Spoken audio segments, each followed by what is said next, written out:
Hebreus capítulo 13, versículo 1 e versículo 2, nos diz assim: permaneça o amor fraternal. Permaneça o amor fraternal.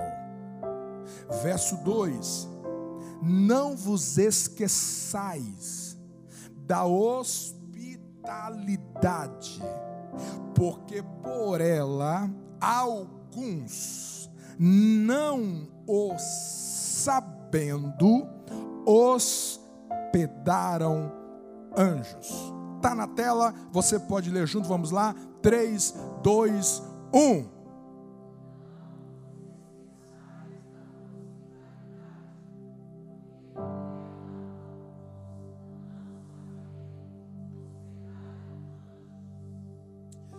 Mateus capítulo 18.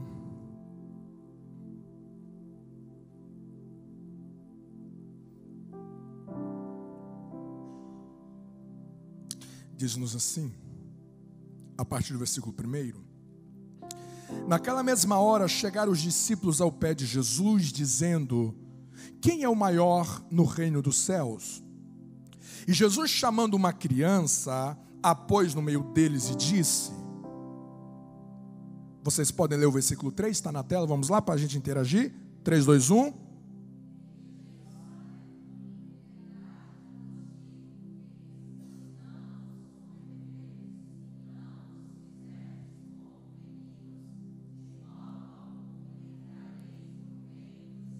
Eu leio o 4 e vocês o 5.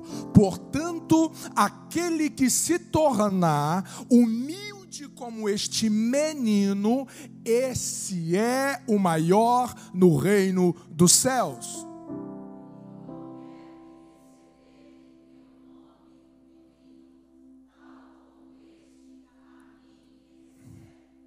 O verso 6 diz assim: mas qualquer que escandalizar um desses pequeninos que crê em mim, melhor lhe fora que se lhe pendurasse ao pescoço uma mó de azenha ou uma pedra e se submergisse na profundeza do mar.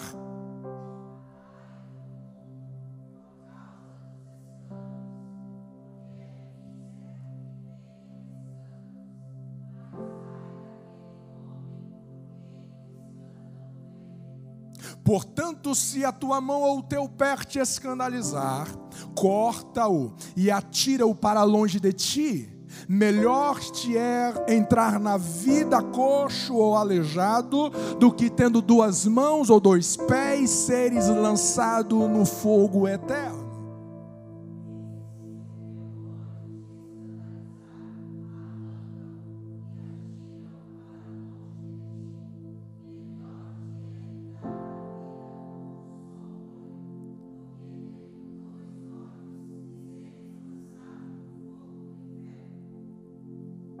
Vede, não desprezeis algum desses pequeninos, porque eu vos digo que os seus anjos nos céus sempre veem a face de meu Pai que está nos céus.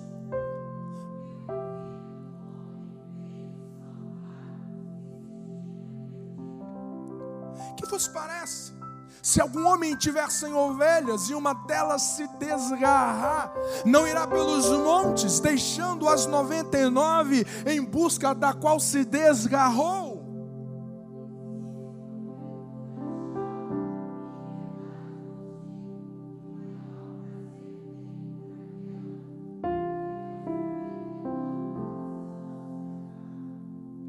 Assim também não é vontade de vosso Pai que está nos céus, que um destes pequeninos se perca.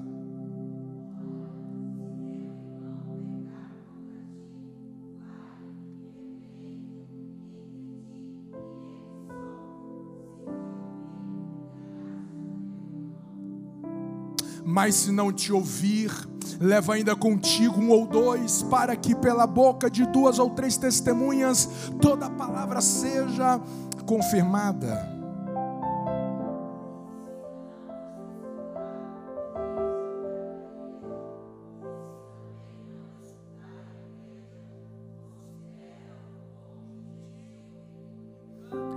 Em verdade vos digo que tudo que ligardes na terra será ligado no céu, e tudo que desligardes na terra será desligado no céu. Perdão. Também vos digo, versículo 19, também vos digo que se 2 de vós concordarem na terra acerca de qualquer coisa que pedirem, isso lhe será feito por meu Pai que está nos céus. Verso 20.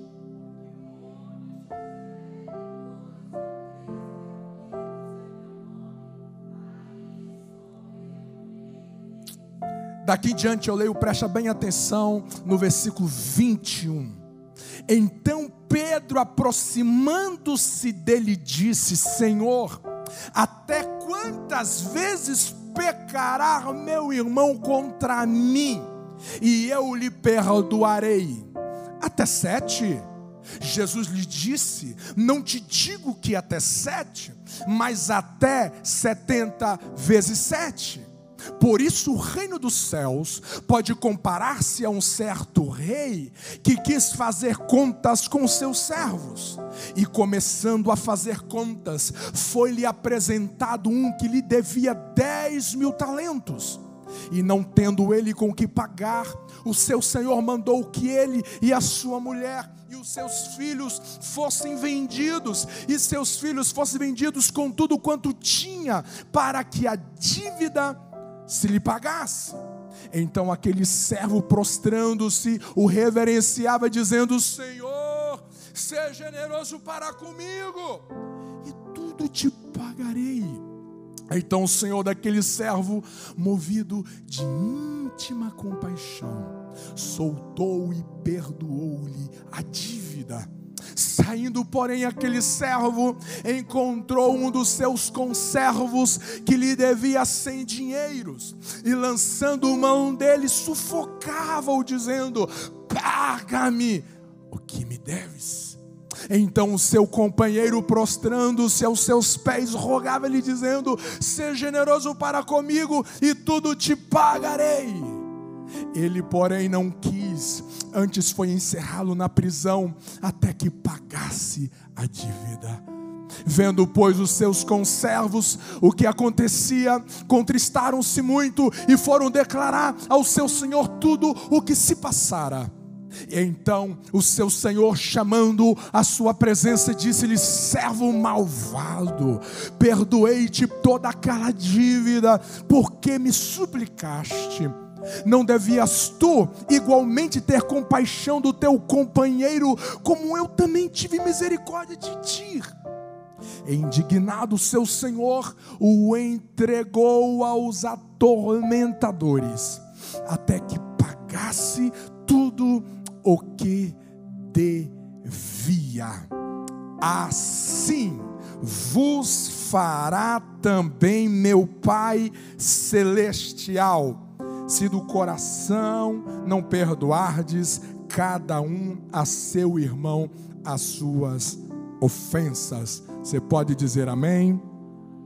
Todas as vezes que eu leio um texto longo para pregar, eu me lembro de uma palavra do Dr. Russell Shedd, que dizia que o pregador, ele não deveria se sentir tímido ou constrangido em ler um longo texto para pregar, porque todo pregador corre o risco de não pregar bem. E se ele não pregar bem, só o fato de ter lido as Escrituras já edifica a igreja. Então eu já cumpri a minha missão hoje, amém? Vamos orar. Pai, torna cativo o nosso entendimento a esta palavra, em nome de Jesus. Espírito, flua sobre nós em graça, em virtude, em unção, em transformação de entendimento. Glória de Deus, arrebata-nos esta noite para a dimensão da Tua palavra, para águas profundas da Tua palavra, em nome de Jesus, em nome de Jesus. Eu quero começar o nosso momento hoje chamando a sua atenção para uma frase de um autor que diz: o amor é o oxigênio do reino dos céus. Eu orei ao longo desta semana pedindo para Deus que essa verdade pudesse ser fixada nas tábuas do meu coração.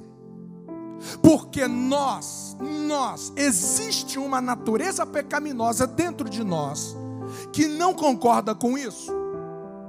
Existe uma tirania de pensamento, aonde que nos leva a viver um estilo de vida, aonde que eu venho a pensar de que o amar é uma alternativa nas minhas relações.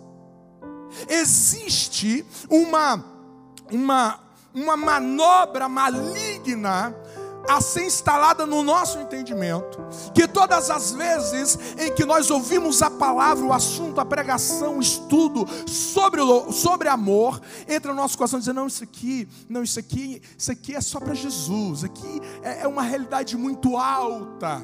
Não é bem assim. Não, a linguagem bíblica do evangelho a respeito de amor é uma linguagem impossível.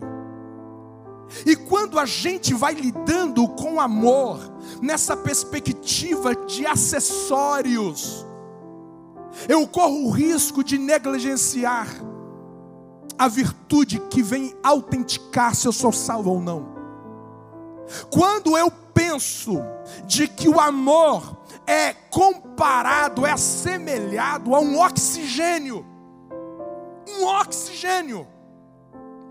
eu logo sou tomado pelo entendimento que ou eu amo, ou eu morro. Simples assim. Simples assim. Ou eu vou amar segundo as Escrituras, ou eu vou amar segundo a palavra. Eu sem levar em conta se vai me contrariar ou não, se isso vai ser difícil ou não. Eu não estou aqui para negociar isso. Eu estou aqui para dizer de que se eu quiser viver, eu preciso amar. Se eu querer viver no relacionamento com os meus pais, se eu quiser viver no relacionamento com a minha esposa, com meus filhos, com a igreja, liderados, amigos, pessoas, eu preciso amar. Porque se eu não amar, se o meu amor for fingido, falaremos sobre isso em algum momento da nossa série, amor fingido. Aquele amor que quando a coisa ferve, vem para fora que não era amor. Aquela postura, aquela capa, aquela imagem que ao olhar parece que é, mas não é. Não é. Quando eu entendo, ou eu amo, ou eu morro, então o amor para mim não é mais uma opção. Eu coloquei algumas resoluções que norteiam a minha vida diariamente. Dificilmente eu passo um dia sem orar a respeito dessas resoluções. E uma dessas resoluções, eu coloquei assim: estar com Deus é igual ou é mais importante do que água, é mais importante do que alimento. Eu poderia ter parado aqui, mas eu sei que você consegue ficar alguns dias sem tomar água, sim ou não? Eu poderia parar no alimento, mas eu sei que você consegue ficar longos dias sem se alimentar. Se eu comparar o estar com Deus como alimento e água, eu estou levando isso a sério. Mas ainda existem negociações. Mas eu termino essa resolução dizendo que estar com Deus é muito mais importante do que o alimento, do que a água. E eu coloco mais importante do que o ar. Porque se eu consigo ficar 3 dias sem tomar água, se eu consigo ficar 40 dias sem comer, quanto tempo que eu consigo ficar sem respirar? Quantas vezes, nós temos as nossas vigílias aqui, toda virada de mês, nós temos a nossa vigília.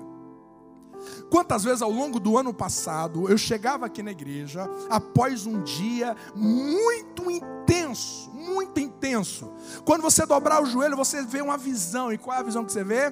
Cama e coberta. E eu dizia no meu coração, a minha carne e o meu físico pede descanso. Mas eu sei que existe uma necessidade no meu espírito, em estar com Deus em momentos elevados. E isso deve ser comparado à respiração. Porque estando cansado ou não, você respira. Estando feliz ou não, você respira. Não importa como está a poupança, não importa como estão os sentimentos, não importa, você respira. E eu desejo ardentemente que, se você guardar isso no seu coração, você não verá mais o amor como sendo um nível de vida inalcançável. Você não verá o amor mais como sendo algo para poucos. Não. Você verá que amar é uma questão de vida, é uma questão de existência no reino espiritual. Portanto, não há negociações. O texto que nós lemos de Hebreus capítulo 13, eu terminarei o sermão com ele. Mateus capítulo 18 é um texto que vai trazer para nós pelo menos 7 qualidades que precisa fazer parte do relacionamento cristão. É um capítulo que vai nortear princípios, verdades das nossas relações. Relações maritais, relações patrão-empregado, relações amigos e amigas, pessoas. Qualquer tipo de relacionamento precisa ser pautado a partir dessas qualidades e desses princípios. Eu não pregarei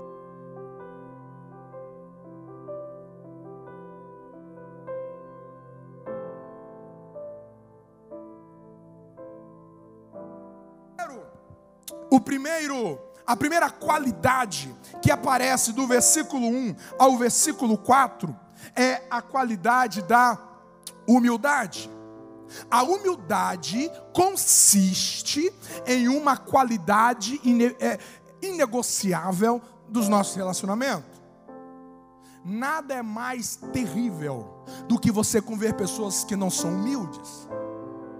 Provérbios vai dizer que quando você sabe quando é que você descobre o tolo e o humilde? É na correção. A correção manifesta a tolice e a humildade. Agora, é importante a gente desmitificar alguns conceitos equivocados a respeito de humildade.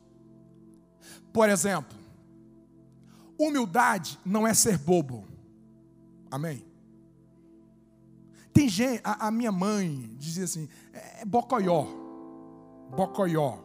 Tem gente que pensa que ser humilde é você ser bobo. Todo mundo monta, todo mundo faz gato e sapato, como diziam os antigos. Isso não tem nada a ver com humildade. Ser humilde não tem a ver com ser bobo. Ser humilde não tem a ver com aqueles que não têm iniciativa. Ele é muito humilde. Ele não sai do lugar. Isso não tem nada a ver com humildade. Porque Jesus era um homem humilde de coração. E Jesus nunca ficou sem decidir em momentos cruciais da sua vida.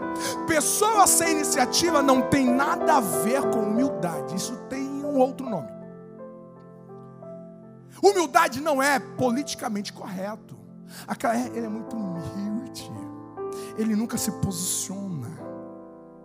Ele nunca levanta defesas diretas, veementes. Não, ele sempre está no meio do muro. É porque ele é muito humilde.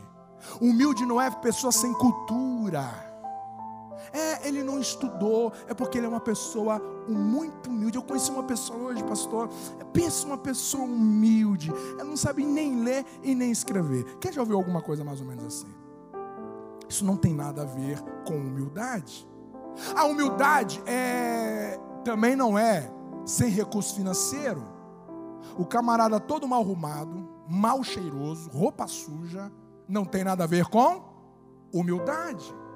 Eu tinha um amigo que o cara ia para a igreja de chinelo, nada contra chinelo, mas ele ia com chinelo sujo do trabalho. Aí tem tudo a ver. Aí ir para a igreja de chinelo, nada a ver, mas vim sujo, de cimento do trabalho. E a gente ia confrontar ele, dizendo: não, é porque eu sou humilde. As camisas tudo assim abotoada, com a casa fora. Não, um cara assim, você sentava perto dele, era tenso. Mas na cabeça dele aquilo era o quê? Era humildade.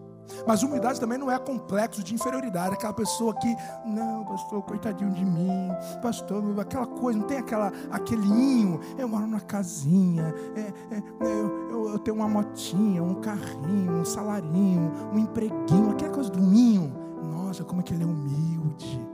Isso não tem nada a ver com humildade. Aquelas pessoas que não têm garra para viver, não tem garra para viver, isso não tem nada a ver com humildade. Não tem nada a ver com humildade. Humildade tem tudo a ver com a ausência de arrogância. Se ser humilde não tem nada a ver com aparência, também não julga as pessoas pelo fato de elas andarem bem vestidas, pelo fato de elas andarem em excelentes carros, em morarem em excelentes moradas. Isso não tem a ver que elas sejam orgulhosas. Pessoas que andam bem cheirosas, não tem a ver que elas são soberbas. Humildade tem a ver com a ausência de presunção, ausência de arrogância. Pessoas que é ensinável, pessoas que não têm soberba, pessoas que não se impõem sobre as outras pessoas. Agora, do versículo 5 ao versículo 7, o texto fala sobre responsabilidade. Não fala para não escandalizar pequeninos. Você precisa entender de que a vida cristã recai responsabilidade, não apenas com você, mas em relação às pessoas que estão à sua volta. A terceira qualidade do relacionamento cristão é renúncia. Fala exatamente do tirar a mão, do tirar o olho. Claro que isso aqui não é literal. Isso está falando da firme decisão que você precisa ter em renunciar ao que dói, em prol do relacionamento, em prol da comunhão. Por que a desarmonia cresce? É porque as pessoas não querem abrir mão do que gostam. As pessoas não querem abrir mão daquilo que é o xodó do coração delas em prol da relação. Paulo vai chamar Timóteo o seguinte: você vai comigo na viagem, tá? Mas vai circuncidar. Claro que Timóteo não precisava circuncidar, e Paulo sabia muito bem disso. Mas Paulo não queria que Timóteo fosse um pretexto para desgaste nessa viagem. E por amor dos ignorantes, para evitar desgaste nessa viagem missionária, Timóteo vai lá e vai circuncidar. Vou te falar uma coisa: existe coisa na sua vida que você precisa circuncidar para você manter uma relação, para essa comunhão, essa amizade não terminar. O quanto você está disposto a renunciar em prol de pessoas e de gente. A outra é a preocupação individual, o homem que vai atrás da ovelha. Você precisa se preocupar intencionalmente com gente, com pessoas. Por isso que nós oramos esta noite por alguém que já não está mais entre nós, e você sabe quem é. Você precisa preocupar. Nós vivemos em famílias nos preocupando uns com os outros. A outra qualidade descrita aqui é da disciplina. Não existe relacionamento sem disciplina. Você precisa estabelecer disciplina nesse relacionamento, porque o amor também disciplina. Eu disciplino aqueles que eu amo. Não é pelo fato que nós somos uma família, não é pelo fato que nós somos a bandeira do amor, que as coisas serão soltas sem nós, diante de nós. Penúltimo lugar, a comunhão. E por último, o espírito do perdão. Essas são 7 qualidades que está dentro desses blocos no texto que nós acabamos de ler. Agora veja, o versículo 21 e 22 sintetiza todas as verdades que Jesus queria ensinar aos seus discípulos em relação à virtude dos relacionamentos cristãos. E eu quero começar perguntando se você já ouviu alguém dizer assim, ó, comigo ou é 8 ou é 80. Alguém já ouviu alguém falar isso ou não? Comigo ou é 8 ou é 80. 8 ou 80 carrega alguns significados. Na cabeça de alguns, 8 ou 80 fala que essa pessoa ela é decidida. Ou ela é, ou ela não é. Na cabeça de alguém, 8 ou 80 fala de alguém que é inflexível. Ele não muda. No contexto geral, 8 ou 80 fala de extremos. Se você for 8, você está fraco demais, você está falho demais, você está frouxo demais. Se você é 80, você está no outro extremo. Eu quero te dizer esta noite, de que o chamado do Evangelho não é para você ser nem 8 e nem 80. E o tema da pregação de hoje é nem 8 e nem 80, mas 70 vezes 7. Vamos lá? Vamos lá, junto? 1, 2, 3. Nem 8... mais 70, diga para quem está ao seu lado, 70 vezes 7.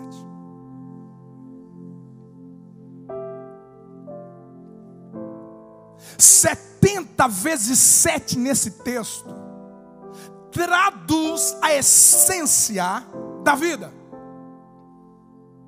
70 vezes 7, nas palavras de Jesus, carrega uma essência, uma mentalidade, um entendimento, uma natureza de como você vai enxergar a vida. Primeiro, o que implica 70 vezes 7? Primeiro lugar, implica não estabelecer limites. Pedro olha para Jesus e fala: Jesus, 7 vezes que nós devemos perdoar. Entre os rabinos diziam que você deveria perdoar até 3 vezes. No máximo, estourando, quase que impossível você perdoar 4 vezes. Baseado no livro de Amós, eu não vou falar os versículos, porque eu quero que você leia também Amós. Você verá que existe alguns textos lá que aparece principalmente o versículo 1 do capítulo 2. E os rabinos pegavam esses textos e diziam de que você poderia perdoar as pessoas até 3 vezes. Pedro, querendo assim elevar o nível dos rabinos, falou assim: Jesus, assim, olha, 7 vezes. Eu não sei se Pedro queria receber um elogio de assim: Pedro, ó, ninguém entendeu igual esse cara entendeu. Não, Pedro, não, agora Pedro, eu estou surpreendido com você. Não, Pedrão, olha, Pedrão, vamos aplaudir o Pedrão? Não, é um entendimento meu. Mas quando Pedro fala assim, até 7 vezes, Pedro está estabelecendo um limite. Quando Jesus responde com 70 vezes 7, claro que você não deve entender que Jesus está falando em um aspecto literal. Mas quando Jesus se aplica 70 vezes 7, Jesus está dizendo: Pedro, não experimente ir para a vida com limites. Não há limites. 70 vezes 7 não há limites para a sua dedicação em direção às pessoas. Não há limites na sua entrega. Não há limites. Você sabe por quê que muitos de nós nos frustramos? Você sabe por quê que muito de nós ficamos deprimidos, ofegantes, exaustos? Porque nós estabelecemos os nossos limites de virtudes. E quando nós começamos a chegar perto desses limites, a gente passa a dizer: agora eu não tenho mais compromisso, porque esse aqui é o meu limite.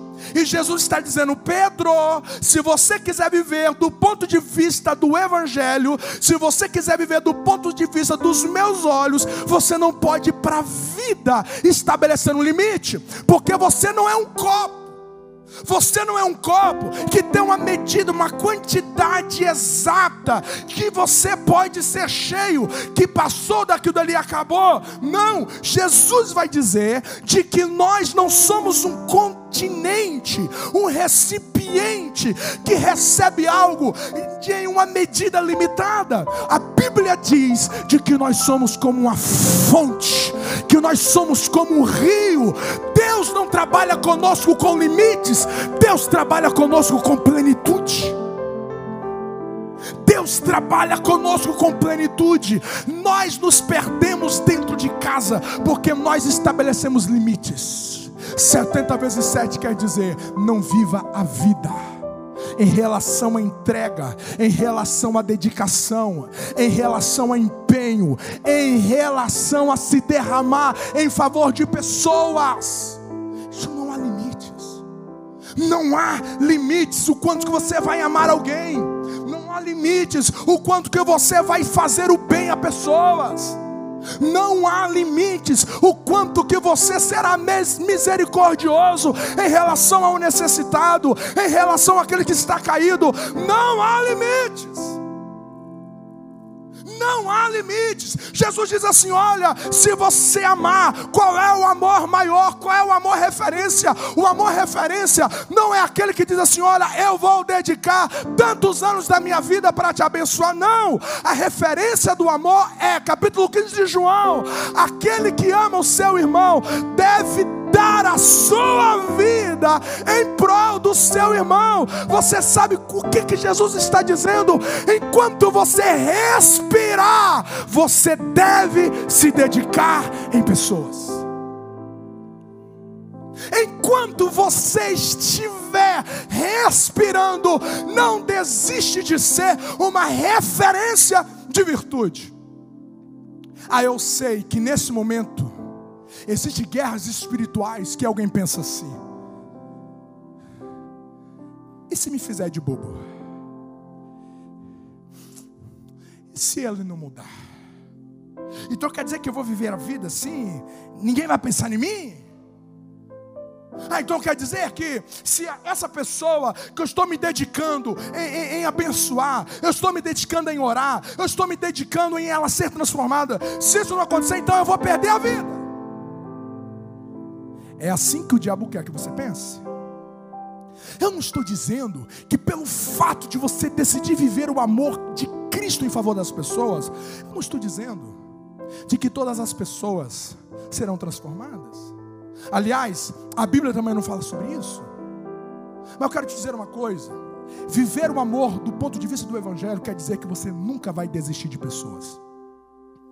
Pastor, o senhor não conhece a minha situação lá em casa. Então eu vou te dizer uma coisa: você deve amar tanto que se alguém desistir, não seja você. Jesus amou tanto Judas que quem desistiu foi Jesus ou foi Judas? Fala para o seu coração agora, fala para ele. Quem que desistiu? Foi Judas ou foi Jesus? Jesus sabia que Judas era um ladrão. Jesus sabia que Judas era um caminho irredutível. Jesus sabia que Judas não se deixou moldar. Foi Jesus que disse: Judas, é o seguinte, eu estou com você há 3 anos, você viu de tudo, você ouviu de tudo, já que você não mudou, sabe uma coisa? Ó, Belém, Belém, nunca mais voltar de bem. Não, queridos. Chega uma hora que Judas não consegue ficar debaixo da cobertura de quem ama como Jesus. Se alguém for desistir nessa amizade, que não seja você. Se for alguém desistir nessa casa, que não seja você. Judas não deixou ser moldado, não deixou ser transformado. Mas eu quero te dizer uma coisa: a última imagem que Judas teve de Jesus não foi de um homem, não foi de um homem, não foi de um homem zangado, irado, rompendo, divorciando dele. A última imagem que Judas teve foi ouvindo aquelas palavras: amigo. É disso que o Evangelho veio nos dizer. Deus nunca desistiu de ninguém. Eu vou te falar uma coisa: nem daqueles que blasfemam contra o Espírito Santo Deus desiste. Elas só são salvas não é porque Deus não quer, elas só não quer porque elas decidiram não aceitar terminantemente Deus. Elas não são salvas, não é porque Deus desistiu delas. Elas não são salvas porque elas resistiram totalmente, permanentemente, voluntariamente, intencionalmente Deus. 70 vezes 7. Jesus está falando: Pedro, vou falar o seguinte: viva a vida sem limites. Qual é o limite? Enquanto você respirar, ame. Enquanto você respirar, perdoe. Enquanto você respirar, faça atos de bondade. Enquanto você respirar, viva para a glória de Deus. Enquanto você respirar, ame as Escrituras. Enquanto você respirar, levante o que está caído. Enquanto você respirar, console aqueles que estão abatidos. Enquanto você respirar, seja um sinal de esperança para alguém que esteja ao seu lado. Ainda que você esteja crucificado, sangrando, alguém vai olhar para você e vai dizer: lembre-se de mim quando entrar no teu reino. Você liberará uma palavra de esperança. Pode estar num leito de enfermidade, sentindo dores, corre comigo por doenças. Quando alguém chegar lá, será tocado por uma referência de amor. 70 vezes 7 é Jesus nos chamando: viva uma vida sem limite de se entregar em favor dos seus irmãos. Você me entende? Diga amém. Segundo lugar,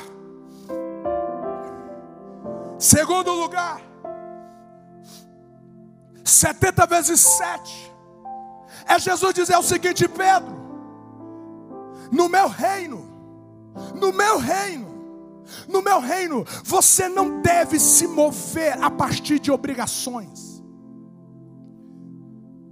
Porque eu vou dizer uma coisa: 70 vezes 7 é Jesus dizendo: você precisa ir além das suas obrigações. Porque perdoar 3 vezes, perdoar até 7 vezes, pode estar no campo das obrigações. Porque você precisa dar, aliás, a gente ouve alguém dizendo assim: sempre precisa dar uma segunda chance. Mas Jesus, ele vai falar: é o seguinte, Pedro, você não é obrigado a perdoar quem te ofendeu tantas vezes. Mas não é o ponto de vista de quem te ofendeu.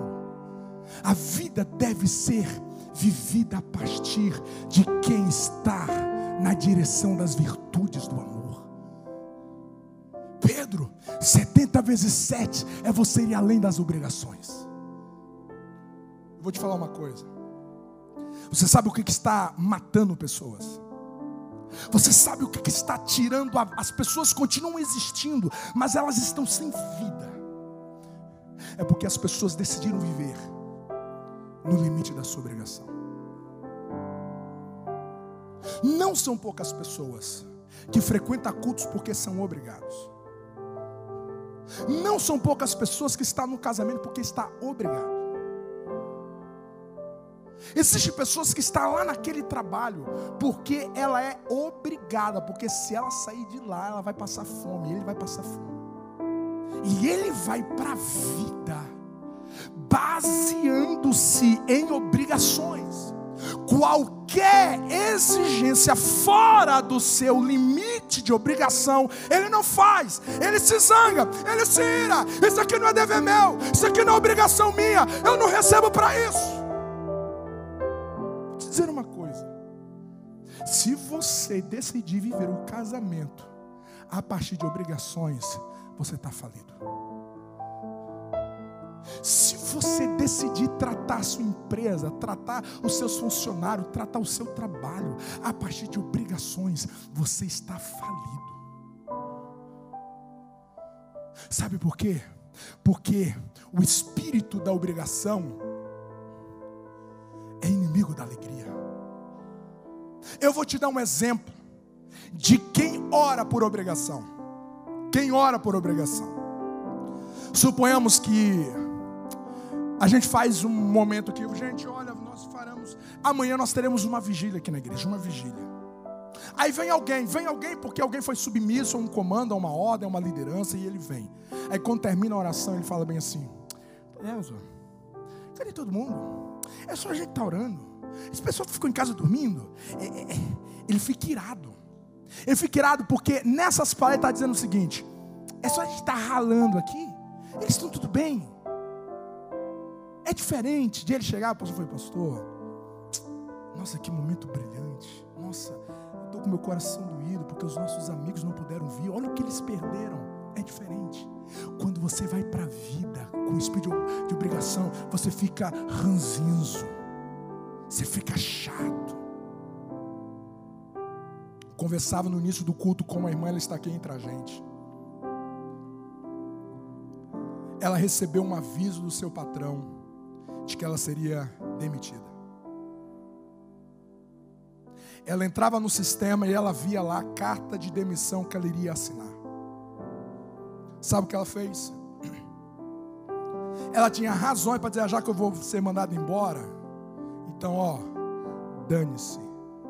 Ela dobrou o seu empenho, ela dobrou a sua dedicação, ela dobrou a sua excelência no ambiente de trabalho. Quando chegou no dia para ela assinar a sua demissão, ao invés dela assinar a demissão, ela assinou uma promoção. Alguém que decidiu ir além da obrigação. Então eu vou te dizer uma coisa, homem: colocar comida na mesa, pagar conta é obrigação. Pagar conta, colocar comida na mesa nessa casa é sua obrigação. Portanto, vai além disso. Vai além da sua obrigação dentro dessa casa, mulher. Vai além da sua obrigação dentro desse lar, filho. Vai além da sua obrigação nessa igreja. Há uma missão, há um dever, há uma tarefa. Vai além. Vai além. Porque Jesus diz o seguinte: se alguém mandar você andar 1 milha, vai 2. Se alguém vir pegar a sua capa, dá túnica. Se alguém bater numa face, dá outra. Vai além. Vai além das suas obrigações. É isso que vai tocar as pessoas. É isso que vai transformar as pessoas que estão à nossa volta. Quando elas verem que o que você está fazendo não foi aquilo que elas pediram. Olha o que Jesus disse em João capítulo 10. Jesus diz bem assim: eu dou a minha vida, ninguém a tira de mim, ninguém rouba a minha vida. Sabe por que ninguém rouba? Porque eu a dou antes de eles pegarem. Aí você vive um casamento que a mulher fica sangrando, querendo a vida desse marido, querendo o coração desse marido, querendo a atenção desse marido, querendo o cuidado desse marido. Ela está sangrando de tanto pedir, implorar. E do outro lado, não aguenta mais esse peso. Sabe uma coisa? Dá antes de pedir. Experimenta você viver a vida além das suas obrigações. Olha o que Jesus disse, olha o que Jesus disse. Porventura, dá graças ao teu servo porque fez o que lhe foi mandado? Creio que não. assim também vós, quando fizerdes tudo o que vos foi mandado, dizeis: somos servos inúteis, porque fizemos somente o que deveríamos fazer. Uma coisa, se você está fazendo exatamente o que deve ser feito, a sua vida está pequena demais. Isso não vai transformar o coração da sua esposa, do seu marido, dos seus filhos, das pessoas. Isso não vai tocar a gente. Isso não vai trazer a glória de Deus. Você sabe o que tocava Jesus nas pessoas? Porque Jesus sempre dava além. Aquele homem chegou até ele, conduzido pelos seus amigos, e todo mundo queria cura. Jesus não deu apenas cura, Jesus deu salvação para ele, perdão de pecados. Experimenta ir para a vida oferecendo além do que as pessoas estão esperando. Faça eu vou te dar assim um exemplo prático, que não vai doer nada, só para você ter uma noção de como isso toca. Experimenta fazer isso lá no seu trabalho, ou na sua casa, em algum momento lá, essa semana. Experimenta pegar um copo de água, sem ninguém pedir. Fala assim: olha, eu trouxe água para você. Experimenta fazer isso. Experimenta você levar um copo de água. Por favor, está aqui. Um copo de água. Obrigado. Mas eu não pedi. Mas alguém pensou em mim. Alguém pensou em mim. Você sabe como nós estamos tão viciados em tomar lá da cá? É que quando alguém faz um ato de bondade para nós, o que a gente pensa? Quando a mulher vem fazer o carinho no homem lá, o que ele pensa? Tá, diga lá logo o que você quer. A gente está viciado nisso. Eu vou te falar uma coisa. E além da obrigação, é o que vai transformar vidas.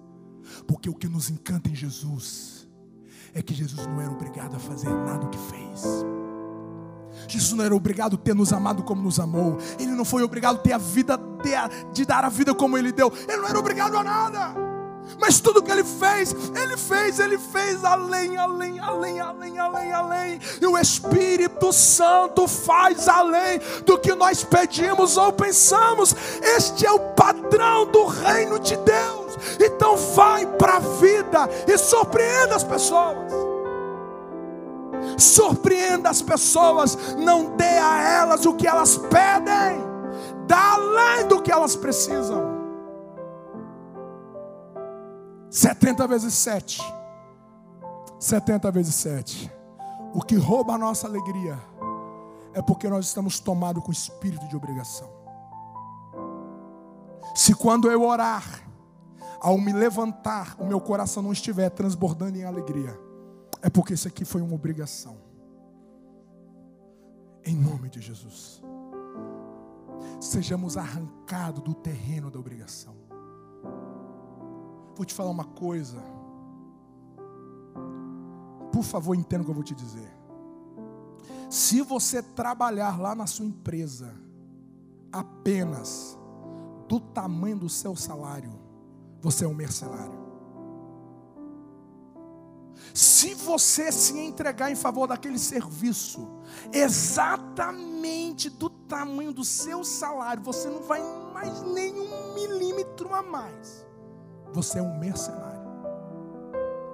Você precisa trabalhar de uma tal maneira em excelência, de que quando você olhar para o seu trabalho, o que você doou é muito além do que você está recebendo. É muito além. Porque o seu compromisso com aquele lugar não é por dinheiro. Vai muito além da sua obrigação. Vai além da sua obrigação. Terceiro, 70 vezes 7 implica não ser credor na vida. Porque na parábola que Jesus contou, aquele homem, ele decidiu ser credor. O que ele havia recebido do seu patrão não era mais para ele ser credor de ninguém. deixa eu te dizer uma coisa: qual é o pensamento, qual é o entendimento, qual é a mentalidade que você entra dentro de casa todos os dias? É de credor. O que você está cobrando dessa esposa? O que você está cobrando desse marido? O que você está cobrando das pessoas? O que você está cobrando das pessoas? Que elas te satisfaçam, que elas te preenchem, que elas lhe deem aquilo que só Deus pode dar. Eu particularmente, eu tenho uma resistência com aquela ideia que você casa para fazer o outro feliz. Eu sei que essa fala é para nos levar a um entendimento de que você entra na relação para doar. Ótimo, ótimo. Se esse pensamento é apenas isso, ótimo, concordo. Agora lembre-se, eu não posso entrar em nenhuma relação te cobrando para você me fazer feliz.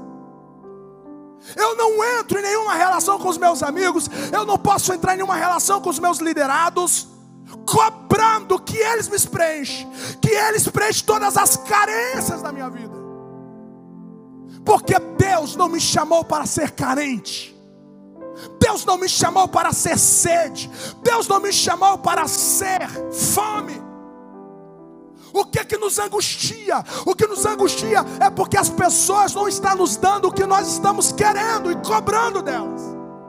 O que nos entristece é porque nós entramos em relação às pessoas e nós pedimos e nós esperamos, criamos grandes expectativas e no final das contas elas nos frustram. Quando Jesus chorou, preste atenção, quando Jesus chorou em favor de Israel, Ele não chorou porque Israel não deu o que Ele pediu. Ele chorou porque Israel não aceitou o que Ele doou. É diferente. A lágrima de quem é credor e a lágrima de quem está sendo, que não está, que o receptor não está aceitando o que está sendo derramado. Deixa eu falar uma coisa. A Bíblia diz assim: olha, não deveis nada a ninguém, a não ser o amor. Eu vou te falar uma coisa: o meu compromisso com a minha esposa não é cobrar dela, não é trazer a fatura para ela da vida. A minha tarefa em relação aos meus filhos não é trazer a fatura da vida, paga aí. Não. Eu não tenho direito de cobrar nada a ninguém. A minha relação com as pessoas é de oferecer, é de doar, é de derramar, é de entregar. Porque eu fui perdoado, porque eu fui amado, eu fui transformado, Ele me adotou, eu sou filho, o meu nome está escrito no livro da vida, e o que Ele colocou no meu coração é tão grande que não pode ficar comigo. Vou te falar uma coisa: Jesus nunca foi para a multidão cobrando amor de ninguém. Jesus nunca foi para a multidão cobrar amor de ninguém. Você nunca vai ver Jesus deprimido no final do dia e João vai reclinar a cabeça no coração dele e vai falar assim: nossa, Jesus, seu coração está acelerado, o senhor está agitado. Por que o senhor está agitado? Pois é, João, vê se pode, mano. Hoje, depois de um dia de tanto milagre que eu fiz, tanta gente que eu perdoei, você acredita, João, que ninguém me deu nenhum elogio, João? Ninguém falou que me amava, João. Olha o que eu fiz, João. Você sabe por que Jesus era livre em relação às pessoas? Porque antes de Ele dar o primeiro passo no seu ministério, Ele ouviu do céu uma voz dizendo: tu és o meu filho que eu te amo, você é amado. Vou te dizer uma coisa: o amor que Jesus precisava para a vida, eu vou repetir, eu vou falar bem, mas bem devagarinho. O amor que Jesus dependia para viver não era o amor que vinha da terra, não era um amor que vinha de homens. O amor que fazia Jesus respirar é o amor que vinha de cima, é o amor que vinha do seu Pai. Pai que está nos céus. Se ele vivesse a vida inteira sem ser correspondido, mesmo assim teria valido a pena, porque o amor que ele recebeu do seu Pai é suficiente, é pleno, é inteiro para ele viver a vida. Mas o nosso problema, as nossas carências, é que tudo que Deus fez por nós não basta. As nossas carências vão aumentando, as nossas carências de reconhecimento, as nossas carências de louvores, as nossas carências de ser aplaudido. Deus me livre a fazer um bem nessa casa e essa mulher não querer fazer uma estátua para me adorar. Deus me livre se eu fazer um bem para essa casa e ninguém me colocar no pedestal. Eu vou te falar uma coisa: quando você faz o bem a alguém, presta atenção, vou falar devagar, não estou nervoso não, fica tranquilo. Quando você fazer o bem a alguém, você não pode se tornar credor dela. Quando você fazer o bem a alguém, é para fazer amigos, é para fazer amizades, é para estreitar relacionamento de família. Se você fazer o bem a ele hoje, e amanhã você precisar dele, ele não puder te atender, isso não muda nada. Isso não pode mudar nada. Ele não é ingrato não. É porque o bem que você fez não diz respeito a você esperar alguma coisa dele ou dela. Porque eu vou te falar uma coisa: fazer o bem, aqueles que te fazem o bem, o ímpio também faz. Ninguém precisa do Espírito Santo para fazer o bem, aqueles que concordam com você. Isso é a nossa obrigação. Mas 70 vezes 7, Pedro, vai para a vida e não seja cobrador de ninguém. Sabe por que muitos casamentos estão se destruindo? Porque no final de dia, final de mês, a gente senta na mesa para fazer cobranças. A gente cobra o bem que nós fizemos há 1500 anos atrás. A gente vai trazendo uma lista e a gente solta assim uma lista enorme de bens que nós fizemos. E a gente termina bem assim: olha o que eu fiz por você e olha o que você está me dando. O bem que nós fizemos nos transformaram em credores e não em amigos. 70 vezes 7 é você ir para a vida não como cobradores. Aqueles credores que vieram roubar os filhos daquela viúva. Tem gente que é assim. Ele cobra o seu direito a qualquer custo na relação. Ah, mas essa mulher ficou viúva há poucos dias. Essa mulher só pensa isso, não interessa. Eu quero o meu direito. Eu quero viver segundo a minha razão. 70 vezes 7 implica em você não ser credor da vida. 70 vezes 7 é você simplificar a vida. Quando Jesus disse em Pedro, olha, é 70 vezes 7, Jesus não estava dizendo assim: Pedro, quando você lidar com uma situação difícil, você não precisa ficar contando, olha, 29 vezes, estou te vendo, tá? Ok. 56 vezes, estou contando. Não. 70 vezes 7, Pedro, não precisa fazer conta. É simples, ame sempre. Simplifica a vida, pastor. O que Deus quer de mim nessa igreja? Que você ame. Ame de todo o seu coração as pessoas que sentam à sua volta.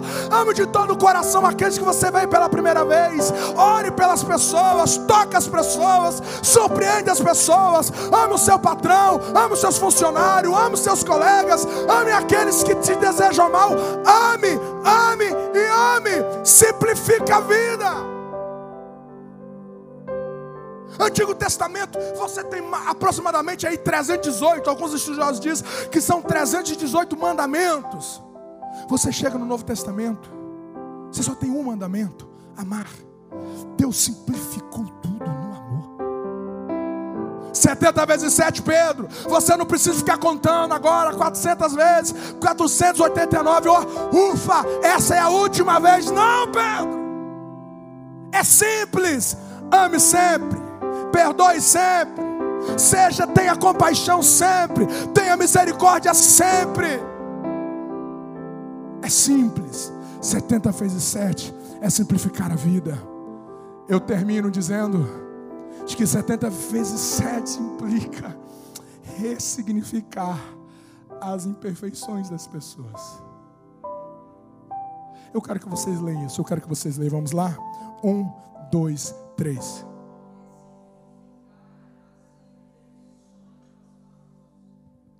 É assim.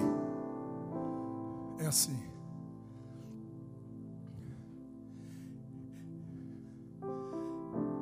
Eu devia 10 mil talentos. Eu devia 10 mil talentos. Um talento equivalia a 6 mil diárias de trabalho. Um talento de ouro equivalia a 6 mil diárias. 6 mil diárias. 10 mil talentos dá aproximadamente 164.383 diárias. 164.383 diárias. Você sabe quando ele saiu da presença do seu Senhor e ele encontrou um homem que devia a ele 100 diárias?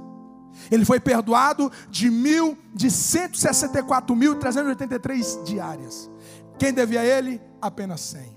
O que ele recebeu do seu patrão era para ele olhar para a dívida do seu devedor e não interpretar ela como algo que ele deveria cobrar, mas interpretar a dívida do seu Senhor como sendo uma oportunidade para ele materializar o que ele havia recebido do seu Senhor. Então a dívida era uma oportunidade, e a dívida não era o pior que havia acontecido comigo. A dívida daquele que tinha comigo era uma oportunidade para eu expressar a tão grande gratidão. Então eu vou te dizer uma coisa. 70 vezes 7, Pedro, é que quando as pessoas falharem contra você, você não pode olhar para as falhas das pessoas como sendo uma afronta, como sendo um monstro que vai te destruir. As imperfeições das pessoas é uma oportunidade. É uma oportunidade para vocês derramar nelas virtude. Então deixa eu te dizer uma coisa. Jesus saiu da cabeceira da mesa e ele pegou uma bacia. Ele pegou uma toalha. Fala para nós, Jesus, fala para nós o que você vai fazer. Fala para nós, Jesus. Você é mestre, Jesus. Você é o melhor de nós, Jesus. O que você vai fazer com essa bacia? O que você vai fazer com essa toalha? E ele se abaixa. E ele começa a lavar os pés dos seus discípulos. Preste atenção. A sujeira nos pés dos discípulos era o endereço das mãos de Jesus. As mãos de Jesus se encontrou para remover dos discípulos aquilo que não pertencia aos discípulos. Então deixa eu te dizer uma coisa. As imperfeições das pessoas à sua volta é um terreno para você cumprir o seu ministério. As falhas das pessoas é exatamente os lugares que Deus quer te usar para devolver às pessoas as suas originalidades. Pé sujo é o meu ministério de derramar água e remover. Eu vou tirar o que não te pertence. Quantas coisas que Deus usou a minha esposa para me limpar ao longo desse casamento. Manias, comportamentos, hábitos, sujeiras contraídas ao longo do caminho. E as mãos da minha esposa, as minhas mãos, não é para eu afrontá-la, as minhas mãos, é para eu remover dela aquilo que não pertence a ela. Você percebeu o defeito de pessoas? Você percebeu a imperfeição de pessoas? Muito bem, eis aí o seu ministério. Deus quer usar você exatamente nesse terreno, exatamente nesse território. 70 vezes 7, Pedro, não é para mostrar o quanto que as pessoas te afrontam. 70 vezes 7 é o quanto que você está decidido em derramar sobre elas aquilo que você recebeu do meu Pai. Eu termino voltando o texto de Hebreus capítulo 13. Permaneça o amor fraternal. Não vos esqueça da hospitalidade, porque por ela alguns, não sabendo, hospedaram anjos. Ei, preste atenção em uma outra palavra que está dentro da palavra hospitalidade. Preste atenção que dentro da palavra hospitalidade você tem a palavra hospital. Então preste atenção. Hospitalidade não é a decisão de você receber pessoas em sua casa primariamente. Hospitalidade é a firme decisão de você acolher pessoas primeiramente no seu coração. E quando você acolhe essas pessoas, o seu coração é como um hospital, em que as pessoas chegam doentes, que as pessoas chegam em fraquezas, mas a maneira em que você acolhe elas, quando você as devolve para a vida, você as devolve melhor do que quando elas chegaram.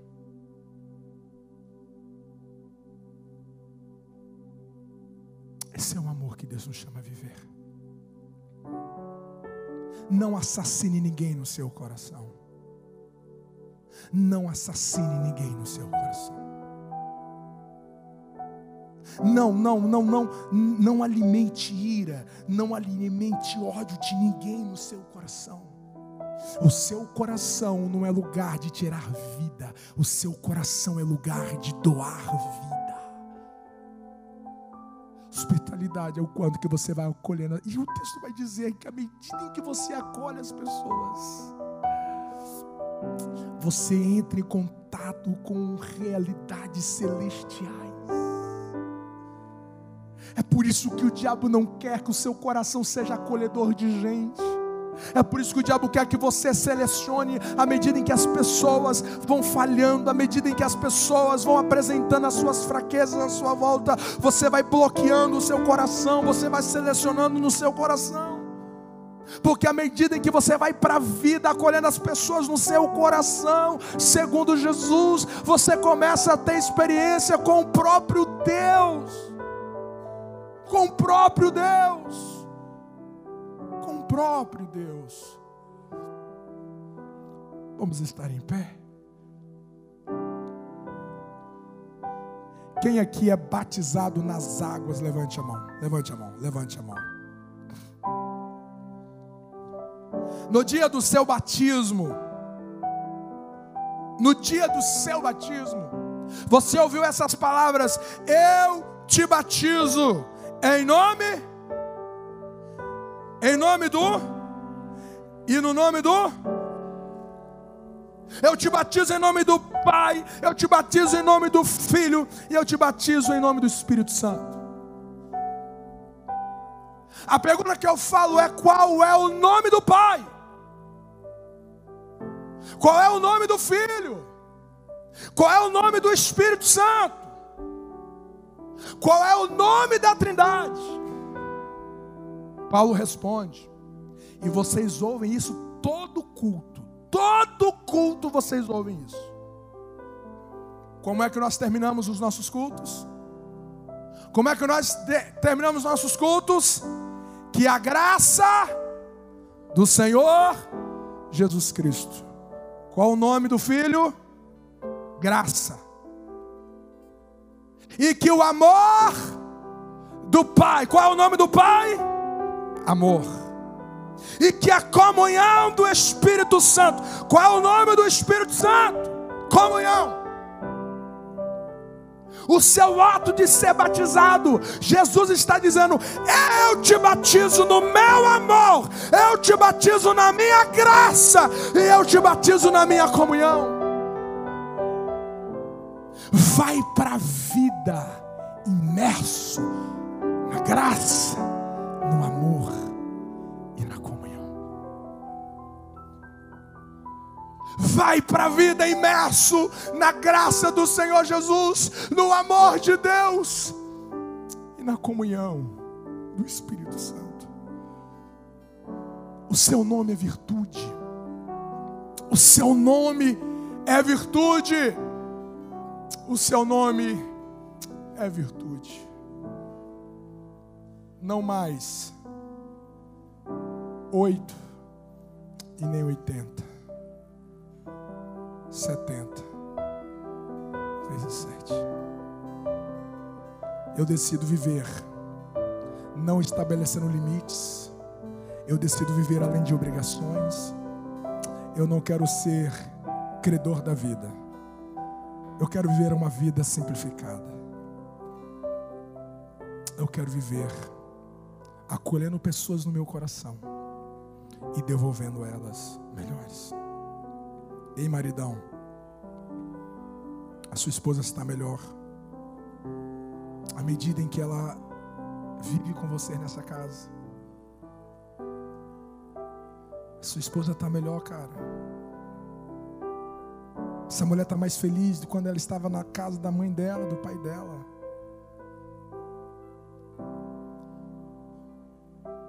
Ei, esposa, esse homem está melhor.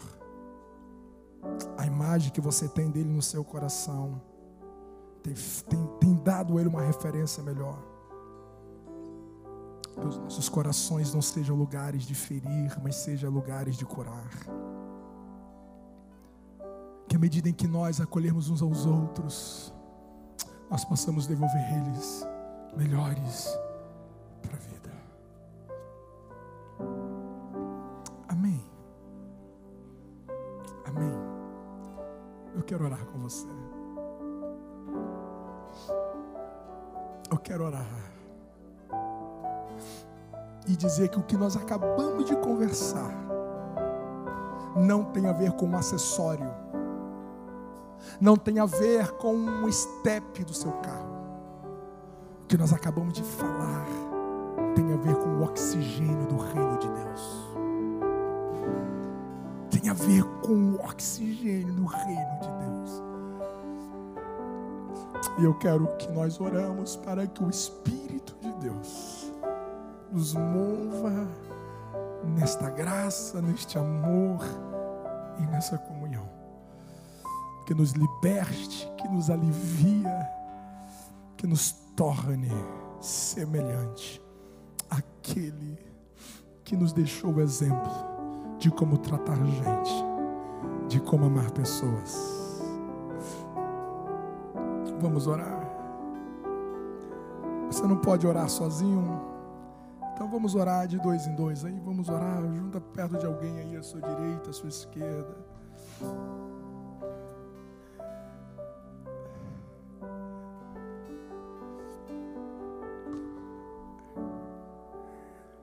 Eu quero que você ore por todos nós, ore por toda essa igreja.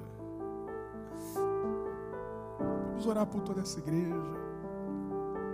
De vez em quando eu ouço alguém dizer: pastor, eu fui ofendido no estacionamento, eu fui ofendido ali, eu fico ofendido lá. Eu falo: Deus, faça todos entenderem que este lugar não é lugar de ferir ninguém. Este lugar não é lugar de sangrar ninguém. Faça a gente entender, Pai, Que mesmo quando falharmos, que nós sejamos os primeiros a nos arrepender, a nos reconciliar. Que nós nos venhamos para a vida, Deus, cobrando perfeição da igreja, perfeição de pastores, perfeição da vida. E culpar que nós estamos nessa letargia por culpa de que alguém não foi perfeito à minha volta. Nos liberta dessa visão. Eu quero viver os 70 vezes 7. Eu quero viver o equilíbrio da existência na excelência do teu amor. Eu quero ir para a vida, eu quero ir para o meu casamento, eu quero ir para o trabalho, eu quero viver os meus dias não cobrando fatura, débito de pessoas, ninguém. Eu quero que você ore para que Deus derrame um avivamento de amor entre nós quanto igreja. Eu quero que você ore fervorosamente para que Deus nos torne melhores em amor. Eu quero que você ore para que o Espírito do amor te mova para cada decisão suas. Que você não venha cobrar de ninguém, que você não seja cobrador de ninguém. Que você seja um doador, um abençoador, uma gente que acrescenta, que multiplica. Eu quero que você invoca para que nós vivamos o batismo do amor, da graça e da comunhão. Que todos nós possamos viver esse poder, essa autoridade. Que nós não venhamos esperar ninguém.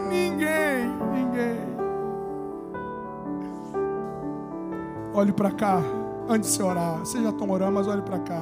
Olha aqui. Deus acabou de ministrar isso aqui no meu coração. Escute aqui. Você sabe qual é a diferença do ladrão e do hóspede? A diferença do ladrão e do hóspede, quem decide é quem hospedou. Porque os dois levam coisas da gente. O ladrão vem, leva. E o hóspede vem e leva também. Leva sabonete, leva água, leva energia, leva comida. Porque come. Todos os dois subtraem realidades e coisas da nossa casa. Mas a diferença está no coração. O hóspede é quem eu acolhi. O hóspede é quem eu abri as portas e dizer: toma, eu fiz para você. Esse prato, essa comida, esse banheiro, essa água, esse quarto, tudo isso aqui eu estou ofertando para você. E o ladrão é aquele que rouba. Então eu vou dizer uma coisa: não deixa que ninguém se torne um ladrão.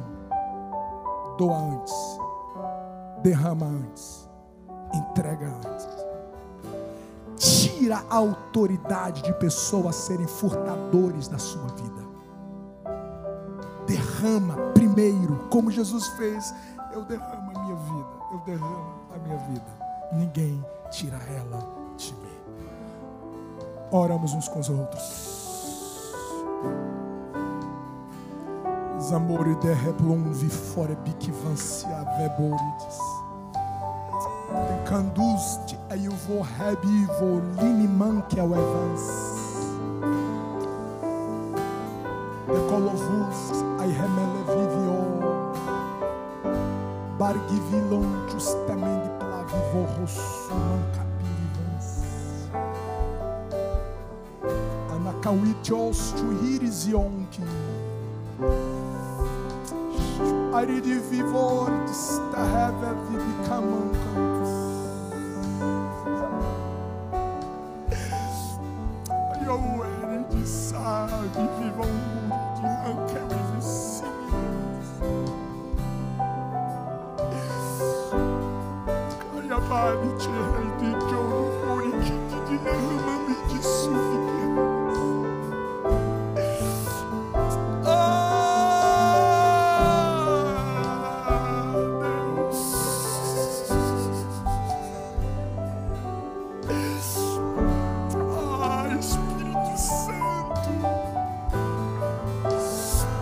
Algo da nossa mente, Jesus, esta noite. Renova o nosso entendimento esta noite.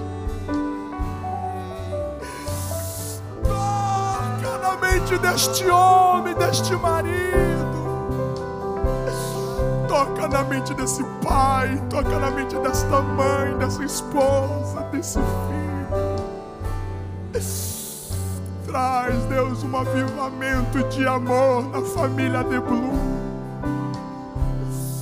Traz, Deus, um avivamento de amor na família de Blum.